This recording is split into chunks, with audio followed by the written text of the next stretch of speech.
Hola a todos. Hoy vamos a hablar sobre los recursos de impugnación por la vía administrativa y por la vía judicial establecidos en el Código Tributario. Actualmente están habilitadas dos vías de impugnación respecto a los actos definitivos de la administración tributaria establecidos en el Código Tributario. Pueden ser resoluciones determinativas, resoluciones administrativas, resoluciones sancionatorias, etc. Todos los actos definitivos establecidos en el Código Tributario que son sujetos de impugnación, y estas son las dos vías de impugnación habilitadas, la vía administrativa y la vía judicial. El contribuyente tiene que elegir una de estas dos opciones de vía de impugnación, no puede hacerlo paralelamente en ambas. La vía administrativa se habilita mediante la presentación de un recurso de alzada ante la autoridad de impugnación tributaria en una primera instancia contra la autoridad regional de impugnación tributaria. De este recurso se emite una resolución y si el contribuyente o la administración tributaria recurrida no están de acuerdo, pueden recurrir en jerárquico, ¿no? Contra la resolución de alzada en un recurso jerárquico ante la Autoridad General de Impugnación Tributaria, la cual va a emitir una resolución de recurso jerárquico, y ahí se cierra la vía administrativa y se abre la vía judicial, pero en esa misma línea de impugnación. Y la vía judicial en esta línea administrativa de impugnación la constituye el Tribunal Supremo de Justicia, pudiendo recurrirse a esta instancia en una demanda contenciosa administrativa en contra de la resolución de recurso jerárquico, cualquiera de las dos partes que no estén de acuerdo con la resolución dictada. Mientras que la vía judicial, por la vía judicial, la impugnación será a través de una demanda contencioso tributaria que se la va a tramitar en un juzgado y va a merecer una sentencia de primera instancia. Esta sentencia puede ser apelada a un tribunal de apelación de mayor jerarquía y como resultado se va a emitir un auto de vista y en definitiva esta apelación, este auto de vista puede merecer un recurso de casación ante el Tribunal Supremo de Justicia en caso de no estar de acuerdo. Bien, vamos a analizar en este video cada una de las etapas de la vía administrativa, que es la que más se utiliza en los casos tributarios, en los procesos tributarios, debido a que la Autoridad General de Impugnación Tributaria es una institución técnica especializada en tema tributario y los tiempos también de resolución son más cortos y no se requiere del patrocinio de un abogado y rige el principio de informalismo, por lo tanto es una vía mucho más ágil, expedita. Por lo que la mayor parte de los casos de impugnación van a ir por esta vía. Pero no quiere decir eso que la vía judicial esté deshabilitada, sí también está habilitada en Bolivia. Bien, ¿qué es un recurso de alzada? Vamos a ver un pequeño video al respecto.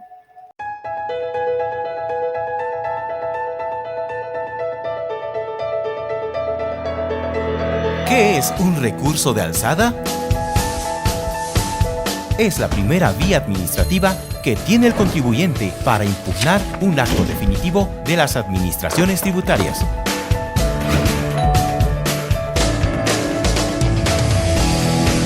Son impugnables los actos definitivos como ser las resoluciones determinativas, las resoluciones sancionatorias, las resoluciones que denieguen solicitudes de exención, compensación, repetición o devolución de impuestos. Las resoluciones que exijan restitución de lo indebidamente devuelto en los casos de devoluciones impositivas. Los actos que declaren la responsabilidad de terceras personas en el pago de obligaciones tributarias en defecto o en lugar del sujeto pasivo. Y todo acto administrativo de carácter particular que surja de una relación tributaria.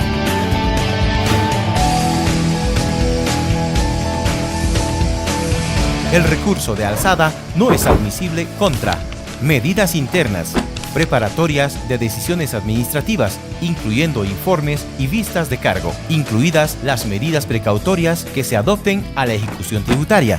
Ninguno de los títulos señalados en el artículo 108 del Código Tributario Boliviano. Los autos que se dicten en consecuencia de las oposiciones previstas en el parágrafo segundo del artículo 109 del mismo código, salvo en los casos en que se deniegue la compensación opuesta por el deudor.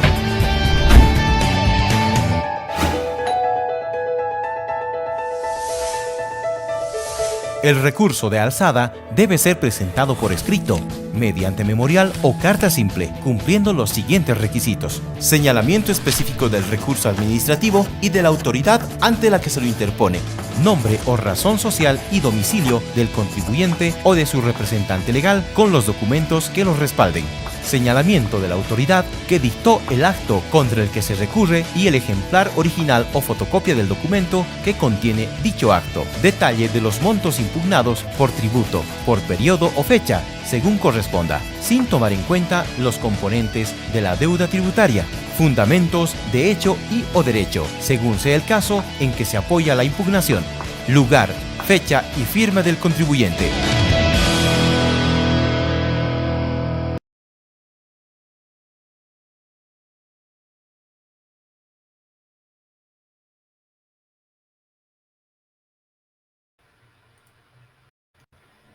Contra el acto definitivo de la Administración Tributaria se puede presentar el recurso de alzada dentro del plazo de los 20 días desde la notificación con el acto definitivo. La autoridad regional de impugnación tributaria ante la cual se presenta el recurso, dentro de los 5 días de recibido este, debe pronunciarse sobre la existencia o no de observaciones y si este es admitido. Las observaciones comunes recurrentes son, por ejemplo, que se adjuntan fotocopias simples del poder de representación legal o de la escritura de constitución, o que no está claramente descritas cuáles son los fundamentos o los agravios por los cuales se está presentando este recurso de alzada. Entonces se tienen 5 días para subsanar estas observaciones. Luego de este plazo, la autoridad regional de impugnación tributaria admitirá o rechazará el recurso. En el caso de que se admita, se procederá a la notificación del recurso a la administración tributaria para que en el plazo de 15 días pueda responder aceptando o negando los argumentos del contribuyente y adjuntando los antecedentes, es decir, el cuaderno administrativo, que serán pues todos los actuados de notificaciones, desde la orden de fiscalización o verificación, los papeles de trabajo, etcétera, etcétera, hasta la resolución determinativa, ¿no? Entonces se apertura el término de prueba de 20 días comunes y perentorios para que el contribuyente que presentó el recurso de alzada pueda adjuntar algunas pruebas que no las haya podido presentar dentro de la tramitación del proceso de determinación por no haberle pedido formalmente la administración tributaria o porque por razones de fuerza mayor no atribuibles al contribuyente no estaban disponibles en ese momento. Cada una de estas etapas vamos a ir viendo con un ejemplo más adelante. Luego de clausurado el término de prueba, la Autoridad Regional de Impugnación Tributaria dispondrá de 40 días para la emisión de recurso de alzada. Dentro de los 20 días primeros, todavía se podrá presentar alegatos en conclusiones, tanto la administración tributaria como el contribuyente, ya sean estos verbales o escritos, y dentro de los 20 días siguientes ya se elabora la resolución como tal. Excepcionalmente, la autoridad puede solicitar o puede ampliar por un plazo igual de 40 días más cuando el proceso es muy complejo porque tuvieron mucha carga procesal, no pudieron resolver en el plazo señalado inicialmente. Bien, y en definitiva se emitirá la resolución de recurso de alzada en 3 formas. La primera, revocatoria total o parcial, es decir, se deja sin efecto de forma total o parcial la pretensión de la administración tributaria. Confirmatorias, que sería esta a favor de la administración tributaria, o anulatorias, ¿no?, hasta que se subsane el vicio más antiguo. Esta resolución va a ser notificada a ambas partes y se dispondrá de 5 días también si cualquiera de las partes considera de que existe algo que no está muy claro en la resolución para que se pueda rectificar o aclarar. Si es que ocurre aquello, en el plazo de 5 días, la autoridad regional resolverá la presentación de la solicitud y notificará con el auto de rectificación o aclaración. Vamos a ver un ejemplo de recurso de alzada para identificar cuáles son los elementos esenciales para que éste sea admitido y procesado. Bien,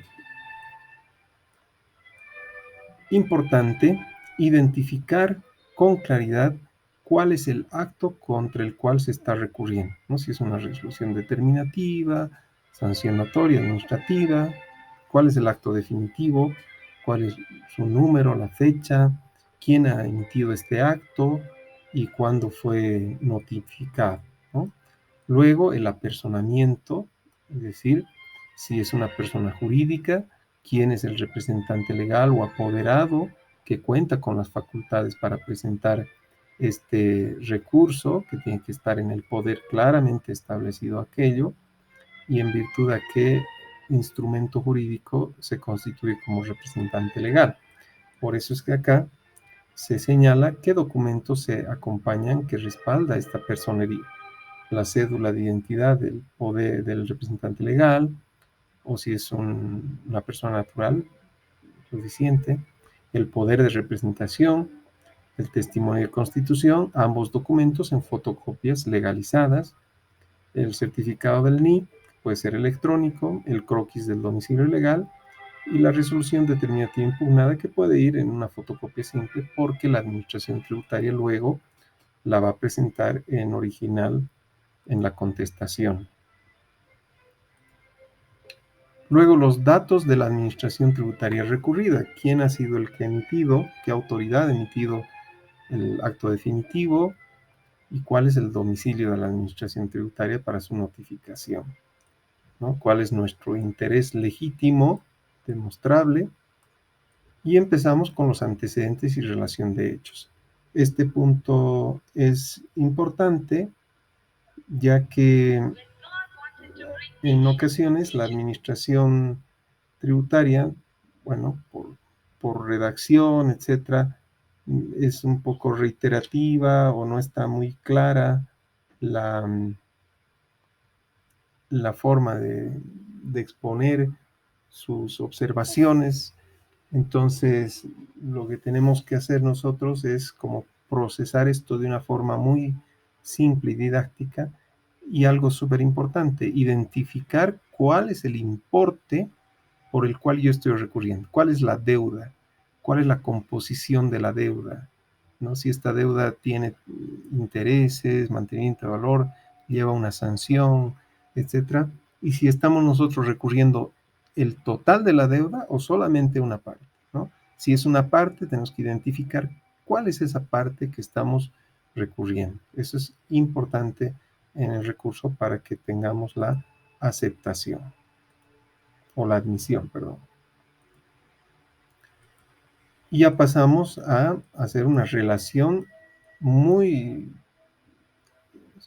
explicativa de los fundamentos de la administración tributaria para que se entienda perfectamente cuáles son los agravios y cuáles son nuestra fundamentación sobre esos agravios, ¿no? Y una vez que hemos identificado todos los actos sobre los cuales estamos recurriendo, procedemos al análisis. Y este análisis va a ser sobre hechos en el fondo o en la forma. Si recurrimos por aspectos de forma y nos dan la razón, esto va a generar una nulidad. Pero si recurrimos por aspectos de fondo, esto puede generar la revocatoria total o parcial. Es importante también señalar que si existen aspectos o vicios de nulidad que son hechos en la forma, pues la Autoridad Regional de Impugnación Tributaria primero tendrá que pronunciarse sobre estos aspectos. No podrá entrar en el fondo si es que hay vicios de nulidad, ¿no?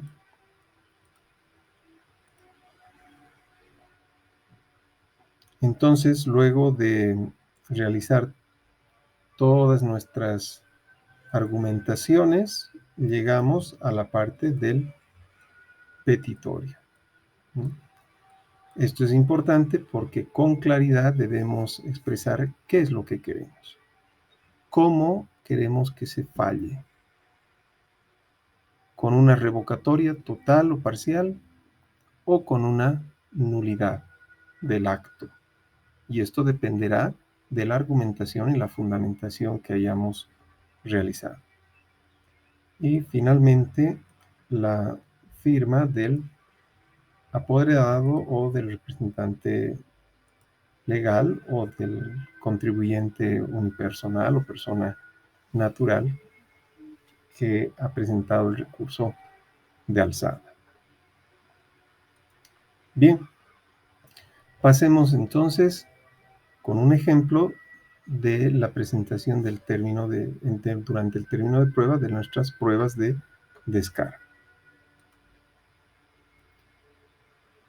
Aquí rige, como ustedes han visto en el ejemplo anterior, el principio de informalismo, es decir, que el recurso puede ser presentado por una nota simple, no es necesario la firma de un abogado, lo importante es que con claridad se expongan los agravios. Y lo mismo ocurre en la presentación de las pruebas, que podemos ratificar la prueba ya existente o podemos ofrecer nueva prueba.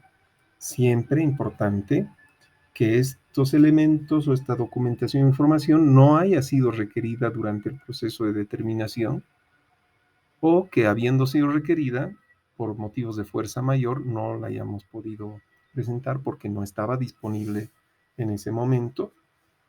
Y si ahora lo está, entonces teníamos que haber anunciado en la vista de cargo la presentación de estas pruebas bajo juramento de reciente obtención. Y ratificamos nuestro petitorio inicial del recurso de alzada.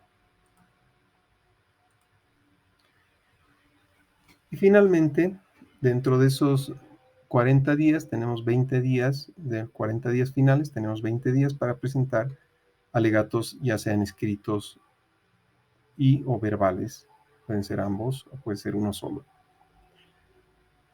En los alegatos escritos tenemos que hacer énfasis en lo más importante de nuestro petitorio y también es una buena oportunidad para desvirtuar algunos argumentos que pueden ser nuevos, inclusive presentados al momento de la contestación del recurso de alzada por parte de la Administración Tributaria. Esto hay que tener cuidado porque la Administración Tributaria no puede introducir nuevos elementos que no hayan sido objeto de descargos ante una vista de cargo, ¿no? Esto vulnera el derecho a un debido proceso y principalmente el derecho a la defensa. Pero también se pueden solicitar alegatos verbales y para ello se nos programará una fecha y hora de audiencia en la cual podemos presentar nuestros argumentos de una forma más gráfica, más amplia, utilizando incluso medios audiovisuales para este cometido.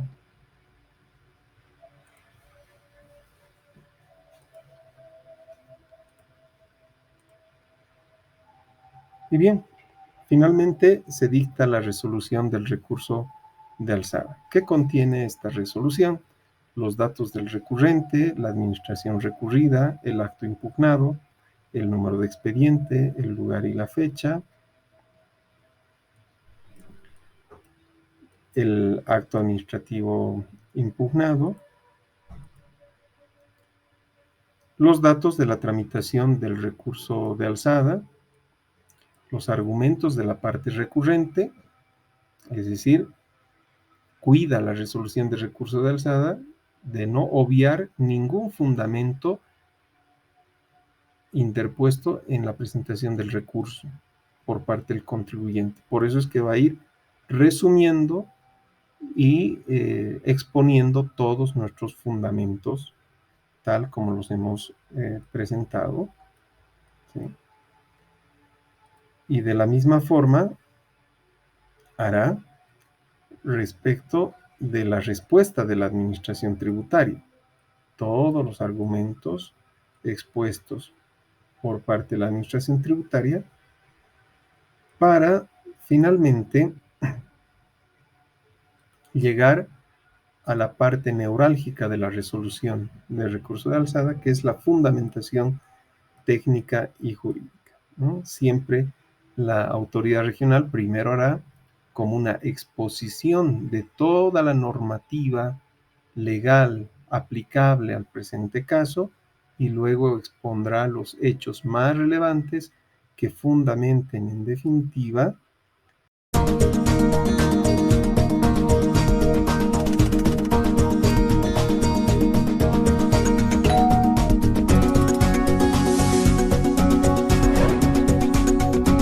Un recurso jerárquico es la impugnación en contra de la resolución que resuelve el recurso de alzada. Quien considere que dicha resolución lesione sus derechos podrá presentar de manera fundamentada un recurso jerárquico. El recurso jerárquico puede ser presentado en un plazo no mayor a 20 días posteriores a la notificación de la resolución de alzada ante las ARIT. Un recurso jerárquico puede ser interpuesto por el sujeto pasivo o tercero responsable y las administraciones tributarias.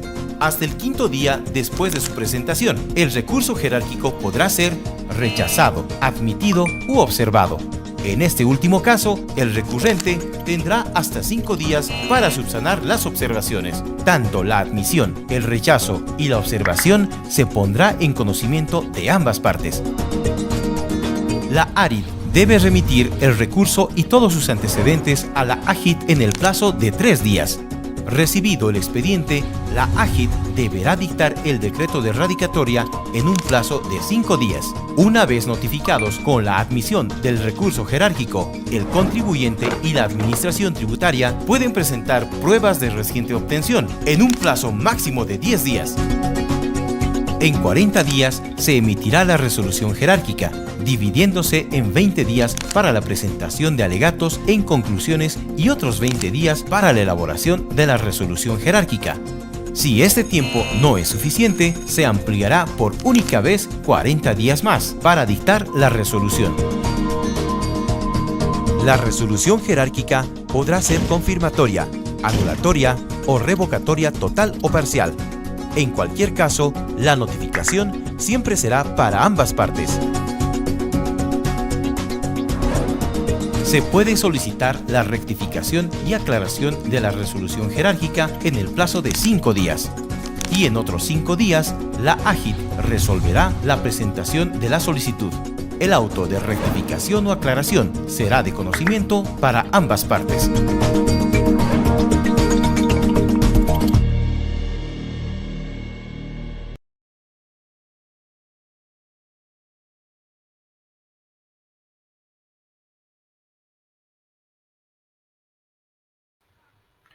Veamos ahora el procedimiento que sigue el recurso jerárquico. Si consideramos que la resolución de recurso de alzada vulnera nuestros derechos, tanto la administración tributaria como el contribuyente puede presentar recurso jerárquico dentro del plazo de 20 días desde la notificación con la resolución del recurso de alzada ante la propia autoridad regional de impugnación tributaria que habría dictado el recurso, la resolución de recurso de alzada.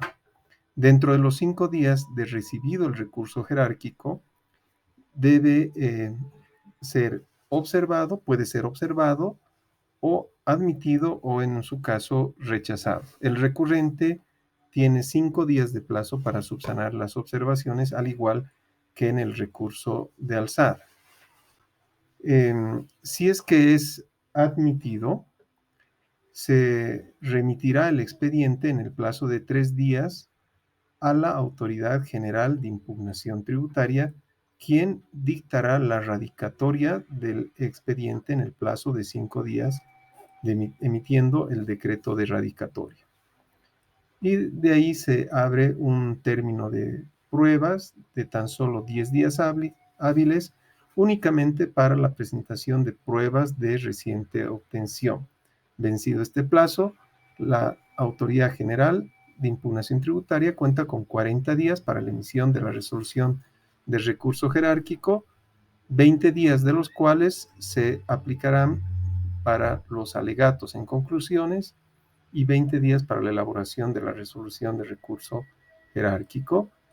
De igual forma, este plazo excepcionalmente puede ser ampliado por 40 días más y en definitiva se emite la resolución de recurso jerárquico que se pronunciará sobre la revocatoria total o parcial de la resolución de recurso de alzada, la confirmatoria de esta o, por último, la anulación. La resolución de recurso jerárquico se notifica a ambas partes y éstas tendrán un plazo de 5 días para solicitar la rectificación y aclaración. Si es que lo hacen en los siguientes 5 días, la autoridad general resolverá esta rectificación y aclaración notificando el auto correspondiente. Veamos un ejemplo de interposición de recurso jerárquico. Vemos que es importante el señalamiento del expediente que corresponda a esta causa, la identificación clara de la resolución de recurso de alzada que se está recurriendo en jerárquico, el apersonamiento de la misma forma, identificar al representante legal, apoderado legal, o si es una persona natural el mismo, la dirección o el domicilio para las notificaciones. Y bueno, en esta parte ya no será necesaria presentar ninguna otra documentación porque toda la documentación original ya se encuentra en el recurso, en la tramitación del recurso de alzada. Por lo tanto, simplemente será la argumentación, que igual se puede hacer como una nota o con un memorial. Los datos de la autoridad tributaria recurrida, en este caso será la Autoridad Regional de Impugnación Tributaria. Y lo más importante, los fundamentos de hecho y de derecho con relación a los agravios que habría generado la resolución de recurso de alzada, identificando cada uno de los puntos con los cuales no estamos de acuerdo y que habrían lesionado nuestros derechos. La fundamentación de derecho con la referencia a la normativa legal que habría sido vulnerada por parte de la Autoridad Regional de Impugnación Tributaria. Y finalmente, nuestro petitorio, que puede ser la revocatoria total de la resolución del recurso de alzada, o parcial también, porque puede que en parte nos haya favorecido la resolución de recurso de alzada, entonces la solicitud de revocatoria no va a ser total en jerárquico, sino también parcial, ¿sí? O la nulidad, ¿no es cierto? Dependiendo de los argumentos y la fundamentación con la que se cuente para desvirtuar o más bien identificar los derechos vulnerados por parte de la autoridad regional de impugnación tributaria. La prueba la vamos a ofrecer y presentar al igual que en el recurso de alzada con una nota o memorial. De la misma forma, es importante que cada uno de los elementos probatorios identifiquemos de qué forma desvirtúan o apoyan a nuestra fundamentación. Y eso sí, tiene que ser prueba de reciente obtención, ¿no? Aquí no hay otra opción para que sea admitida, sino con un juramento de reciente obtención.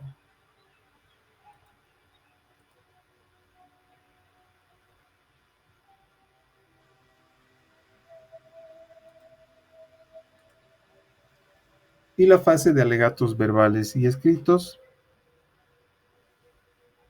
también ayudarán a que la autoridad tenga un mejor entendimiento. No constituyen en sí un medio de prueba, pero sí un apoyo a todos los fundamentos que hemos realizado.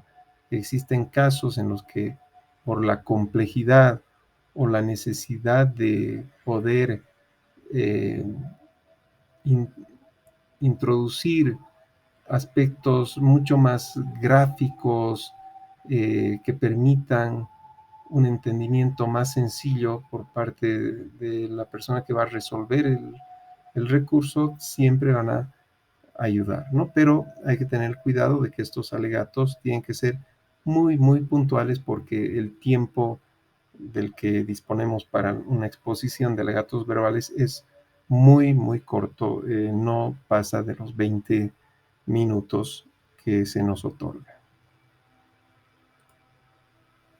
Y finalmente, se emitirá la resolución de recurso jerárquico que contiene lo siguiente: la resolución de la Autoridad Regional de Impugnación Tributaria que está siendo recurrida en jerárquico, el sujeto pasivo tercero responsable, la administración tributaria, el número del expediente, ¿no?, los fundamentos de la administración tributaria, en el caso de que sea la administración tributaria la que esté presentando el recurso jerárquico, o los fundamentos del contribuyente, en el caso de que sea el contribuyente el que no haya estado de acuerdo con la resolución de alzada, la fundamentación de la resolución del recurso de alzada, un resumen de lo más relevante de la resolución del recurso de alzada, para luego ya entrar en un pronunciamiento de cada uno de estos elementos. La tramitación del recurso jerárquico, simplemente antecedentes. Los antecedentes de hecho, que es como una descripción de todo lo que ha ocurrido durante el proceso de determinación y luego durante la impugnación, ¿no? Esto permite identificar si existen o no vicios de nulidad también. ¿Qué es lo que han señalado las partes en alegatos? Para pasar luego a los antecedentes de derecho, que va a ser como un desarrollo de todos los elementos normativos que se van a utilizar y que son necesarios para emitir un criterio y un juicio de valor, que justamente va a estar plasmado en lo que es la fundamentación técnico-jurídica, que este es el elemento neurálgico de la resolución de recurso jerárquico, la fundamentación técnico-jurídica, donde se va a pronunciar la Autoridad General de Impugnación Tributaria sobre cada uno de los agravios planteados por el recurrente. Y finalmente, la forma de resolución, que en este caso revocar parcialmente la resolución de recurso de alzada y en cuál es la consecuencia de esta revocatoria parcial, porque vemos que en una primera instancia el recurso de alzada le dio la razón en parte al contribuyente, pero en jerárquico esa parte que había, por así decirlo, ganado el contribuyente en alzada, lo revoca jerárquico, por lo tanto queda firme y subsistente la determinación efectuada por parte de la Administración Tributaria, con lo que concluye la vía administrativa y lo único que nos restaría como instancia es la presentación de un contencioso administrativo ante el Tribunal Supremo de Justicia en Sucre, en la ciudad de Sucre, pero ojo, esto no interrumpe la ejecución tributaria. Es decir, la única forma de interrumpir en esta etapa la ejecución tributaria es pagando la deuda. Se paga la deuda o se constituye una garantía, que básicamente es igual que el pago, y se puede recurrir, ¿no? Pero si en el caso de que en el Tribunal Supremo, en el recurso contencioso administrativo, lograríamos un resultado favorable, por supuesto que ese pago realizado se constituye en un pago indebido sujeto a una acción de repetición para la devolución. Bien, para terminar este video vamos a dar una mirada al flujo que sigue la otra vía de impugnación, que es la demanda contencioso tributaria. Esta demanda se la presenta dentro de los 15 días de notificado el acto definitivo ante el juez de partido, quien va a aperturar un término de prueba de 30 días. Bueno, primero tiene que ser admitida la demanda, por supuesto, y después sujetará un término de prueba de 30 días para las partes. Y si corresponde, se elaborará un informe técnico. De hecho, todos estos contenciosos tributarios siempre pasan al técnico porque es un aspecto muy particular, el tributario, donde se requiere el apoyo técnico. Por eso es que el técnico elaborará su informe y este informe podrá ser propugnado o impugnado también por las partes y finalmente se dictará sentencia. Y esta sentencia puede ser apelada por cualquiera de las partes. Si no es apelada, se ejecuta y termina el proceso. Y si es apelada, el juez remitirá a la Corte Superior de Distrito para que se proceda al sorteo para que una de las salas pueda resolver la apelación, dando también un nuevo término de prueba, apoyándose en un informe técnico y en definitiva se dicte el auto de vista. Y este auto de vista puede ir en casación al Tribunal Supremo de Justicia en la ciudad de Sucre. Si ocurre aquello, se remitirá a la Corte Suprema de Justicia, al Tribunal Supremo de Justicia, todo el expediente para que, al igual con el apoyo de un informe técnico, se proyecte y se dicte el auto supremo correspondiente. Y si no ocurre el recurso de casación, este auto de vista